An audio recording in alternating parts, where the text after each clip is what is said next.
China మాంజాకు మరో ప్రాణం బలైంది. Hyderabad Kukatpally police station పరిధిలో 5 ఏళ్ల పాపకు చైనా మాంజా తగలటంతో ఆ చిన్నారి తీవ్రంగా గాయపడి మృతి చెందింది.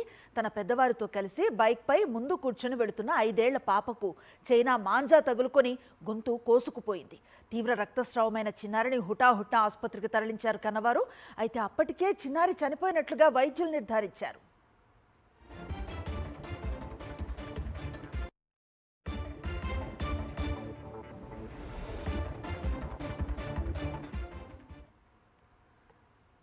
చైనా మాంజాకు మరో ప్రాణం బలైన సంఘటన ఇది. హైదరాబాద్ కూకట్పల్లి పోలీస్ స్టేషన్ పరిధిలో 5 ఏళ్ల పాపకు చైనా మాంజా తగలటంతో ఆ చిన్నారి తీవ్రంగా గాయపడి మృతి చెందింది.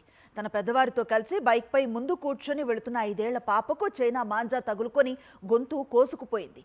తీవ్ర రక్తస్రావమైన చిన్నారిని హుటాహుట్నా ఆసుపత్రికి తరలించారు కన్నవారు. అయితే అప్పటికే చిన్నారి చనిపోయినట్లుగా వైద్యులు నిర్ధారించారు. ఇదే అంశంపై పూర్తి సమాచారం అందిస్తారు మా కరెస్పాండెంట్ రవిచంద్ర. ఎంత జాగ్రత్తలు తీసుకుంటున్నా, ఎంత అవేర్నెస్ తెచ్చే ప్రయత్నం చేస్తున్నా ఇలాంటి సంఘటనలు పునరావృతం అవుతున్నాయి. ఈ ఘటనకు సంబంధించి ఎలాంటి డీటెయిల్స్ ఉన్నాయి కంప్లీట్గా?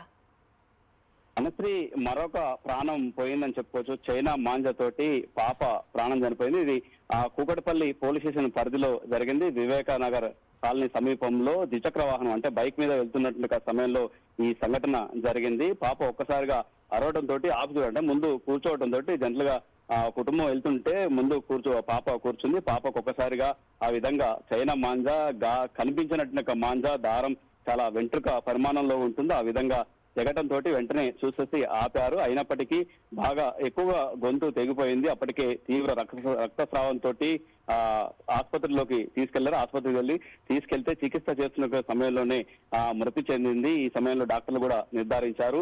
అయితే ఈ విధంగా చూడొచ్చు, మరో ప్రాణం కూడా కోల్పోయింది. ఇంతకుముందు సంగారెడ్డి జిల్లాలో కూడా ఒక యువకుడు చనిపోయారు.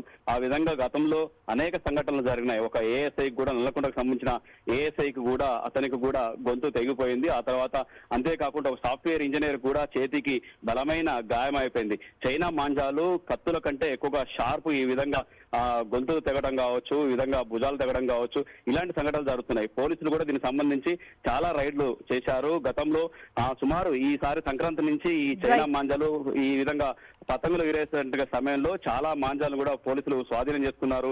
అనేక మంది మీద కేసులు పెట్టారు. అయినప్పటికీ కూడా ఈ విధంగా ఇంకా వేలాడుతూనే ఉన్నాయి ఈ చైనా మాంజాలు. దీంతో మరో ప్రాణం బలికొల్లింది Anushree. Right, thank you Ravichandra.